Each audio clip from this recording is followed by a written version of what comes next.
Hi guys, good morning and welcome back again to my channel. And for today's videos, gagawa or mag-install tayo ng mag-initialize ng isa na namang mid-level printer. So, pakita ko sa inyo i-run through itong simpleng installation. So, pag mid-level, medyo simple na rin naman siya. Pero papakita ko na lang din para alam niyo naman, basic. Tulad ng nakakagawian natin, wala akong intro, di ako marunong mag-edit. So, panoorin niyo na lang. Gagawin natin ngayong setup is EPSA naman. Yan. Ang dilim, di ba? Kasi nasa sulok ako. So, ang unang-una natin gagawin dyan, syempre, tatanggalin natin itong lahat ng kulay blue. At pag may nakita kayong kulay blue dyan, tanggalin nyo na. Kasi pag di nyo pa tinanggal yan, wala. Hindi, paano tayo mag-setup? Tanggalin nyo lang yan. Yan. Tanggalin nyo. Ito, meron ditong hidden Mickey sa ilalim, no? Hindi ko alam kung paano niya nasusupport na ba talaga yan. Pero yan, tatanggalin nyo lang lahat ng kulay. Tatabi nyo lang muna. Yan, ito, pati dito sa mismong media pot nya. Yan, dyan lang kayo. Tanggalin nyo lang lahat yan. So yan, meron pa rin dito. Tignan nyo lang yung mga likod. Tignan nyo lang kung maigi. Matanggal nyo lahat yan. Ayan, pag nakita nyo naman na okay na ang lahat, natanggal nyo na. Ayan, pati dito sa ilalim. Hindi pa pala. Ayan, nakita nyo na. Tanggal na lahat. Kampante na kayo na wala na kayong naiwan na kahit ano. Isaksak na natin siya. So, nakasaksak na siya. Ayan. So, pa-power on natin siya.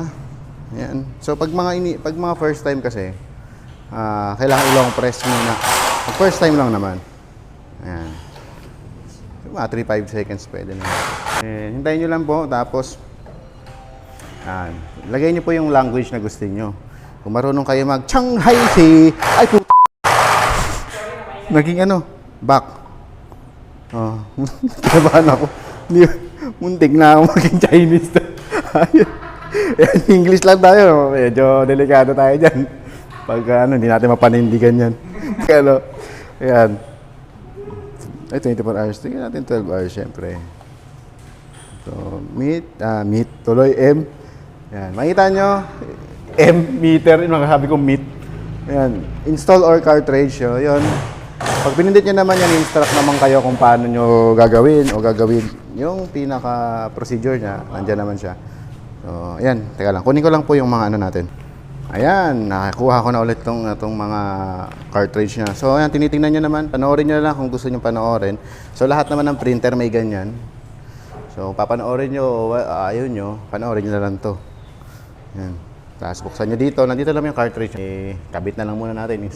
Install muna natin, syempre. Mahirap naman tayo dito mag-video tapos hindi gumana. Paganahin muna natin. Ayan, sige. Buksan na natin to. May designated naman siya, bawat isang kulay.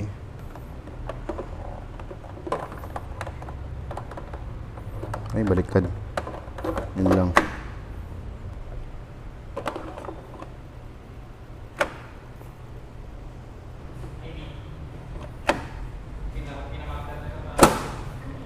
Ayan. Tapos, hintayin lang natin siya. Mag-preparing. And, syempre, sa mga ginagawa ng printer is initialization.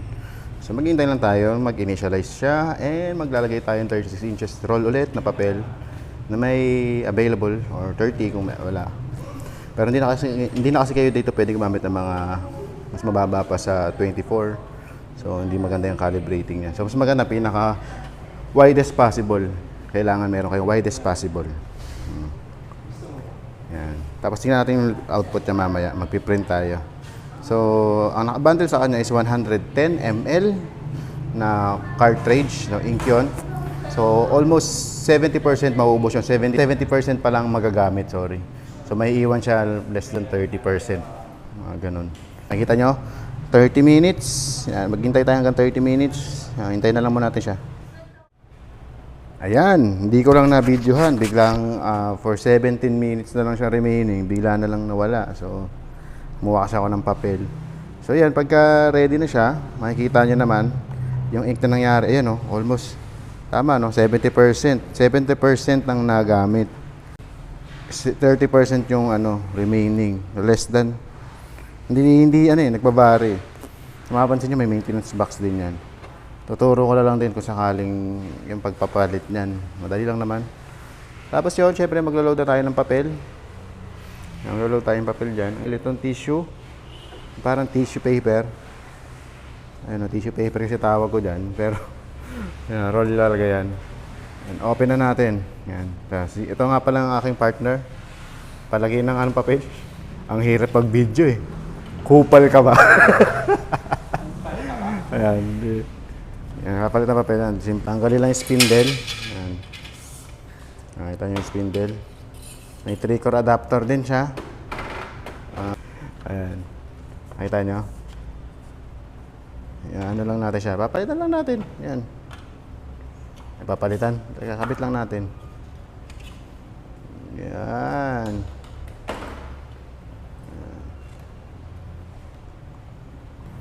Tapos mapapansin nyo, meron naman dyang guide na kulay blue. Pakita mo yung guide na kulay blue. Wala, di ba? Wala na, hindi ko alam bakit. Pero dyan lang yan. Makikita nyo na may roller eh.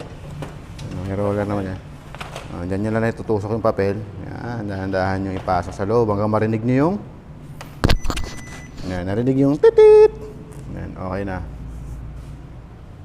Yan. Tapos, ang ginagawa, sinasabi niya, pinapasara na sa atin eh. So, yan, sasarado na natin yan. Ayan. Tapos, syempre, kung anong paper type ang nilagay mo, ayun ang ilagay natin. Dahil plain lang yun, edi plain, okay lang natin. Pwede naman. Pero yan, pwede nyo pagpili-pili, pwede nyo laruin yan. Ayan, plain paper lang muna. Ayan, kasi mag-aano tayo eh, mag-calibrate muna tayo eh. Tapos pagka, syempre, pag galing sa factory yung mga papel, hindi pantay minsan yung cut niyan sa una eh. So, ang mangyayari dyan, magka-cut siya ng 2 inches. Mga 2 inches, magka-cut siya 2 inches. Para lang, ayan, nakita niyo yung dulo nito. Magka-cut na yan, 2 inches. Pero kung tama na yung papel mo, tapos minark mo siya as meron kang nilagay dito na numbers, hindi na siya magka-cut. Mag-i-scan lang yung ano niya. Ayan. Ayan, kakat pa siya. Nabahan eh. Yun, hindi siya nag-cut. Nakita nyo? Kasi nga, yung papel na yan, paulit-ulit na namin ginagamit. Kaya hindi na nag-cut dahil hindi siya bago. Pero kung hindi kayo talaga, hindi kayo kontento, pwede nyo pindutin to. Ayan. Tapos, feed and cut. Cut. Ayan. Yung standard lang na cut para makita nyo lang. Oh, yun, di ba? Siyempre, pag standard na cut, 2.5 ang kinat niya. Ano tayong magagawa dyan? Then, siyempre, para mag-nozzle check tayo, punta lang kayo dito sa settings. Malinaw ba yan? Settings. Settings, then, siyempre, maintenance. And, print nozzle check. Yan. Hindi na tayo makapag-print ng full color dito kasi konti na lang yung ink, wala pa akong backup. So, pagka bibili kayo ng mga printer na ganito, malalaki, mas maganda o mas advisable na bumili na rin kayo ng isang set ng backup. At least one set. Para at least hindi kayo mabitin pag marami na yung printing. And huwag kayong mag-alala, yung ink na nawala dito, 70%, hindi naman yan nawala talaga. Napunta yan sa mga tubo, sa cartridge. So, basyo sa ilalim. Ayan. Yan naman nalaglag. Ayan. Tingnan natin, oh. Diba? Ang ganda ng print, oh. Yan. So, yun lang. Pag sabihin nyo dito, pag okay, di okay. Oo nyo. Di processing na ulit siya ng bagong gusto nyo gawin. Yan. And yun lang. Thank you. Salamat sa panonood.